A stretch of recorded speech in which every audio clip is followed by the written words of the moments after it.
सबको जय मसीह की, प्रवेश मसीह के नाम में आशीष और अनुग्रह मिले। जो में हम देखने जा रहे हैं, अगर आप सच में सेवकाई करना चाहते हैं, ये 5 बातों को याद रख लीजिए। अगर इसके बिना अगर आप सेवकाई कर रहे हैं तो आप एक अच्छी सेवकाई को जो प्रभु चाहता है उसे आप नहीं कर पाएंगे। आइए हम वीडियो स्टार्ट करते हैं।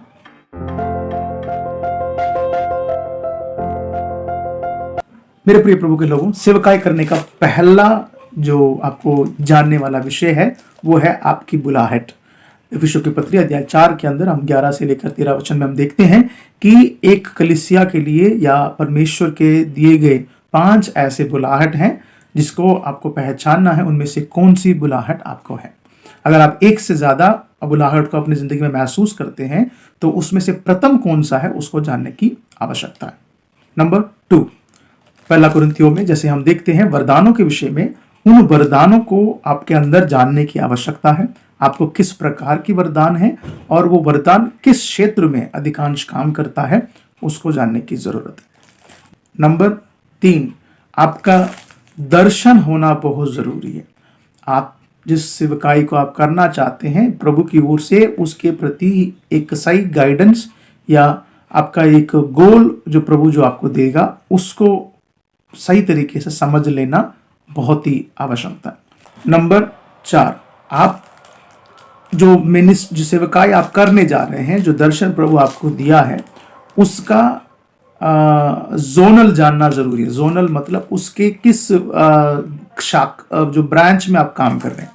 उदाहरण के लिए प्रेरित पौलुस को अगर हम देखते हैं तो वो प्रेरित तो है, साथ साथ वो सुसमाचार सुनाने वाला प्रेरित था। और यूहन्ना जो है वो सुसमाचार कम सुनाने वाला में से कम, परंतु वो प्रकाशन देखने वाले, भविष्यवाणी की बातों को रिसीव करने वाले में व्यक्ति था। तो इस तरीके से आपके जोनल आप किस सेवकाई को कर रहे हैं तो वो आपको जानना बहुत ही जरूरी है। नंबर 5, आपका एरिया ऑफ वर्किंग। आप कौन से क्षेत्र में आप कार्य करना चाहते, प्रभु आपको कार्य करवाना चाहता है उसके बारे में जानना बहुत जरूरी है। ये नहीं कि मैं हर जगह पे चला जाऊं, जैसे यीशु ने कहा कि भाई सारे जगत में जाके सुसमाचार सुनो ना, ऐसा नहीं होता। इसलिए आप मिसगाइड ना हो। तो ये 5 बातों को ध्यान से सुनिएगा। फिर से बता रहा हूं, पहला आपका कॉलिंग क्या होना मालूम होना चाहिए। दूसरा आपका वरदान क्या है करके आपको मालूम होना चाहिए। तीसरा आपका जो दर्शन है वो क्लियर होना चाहिए। चौथा आप इस सेवकाई में कौन सा जोनल में आप काम कर रहे हैं उसके बारे में आपको मालूम होना चाहिए।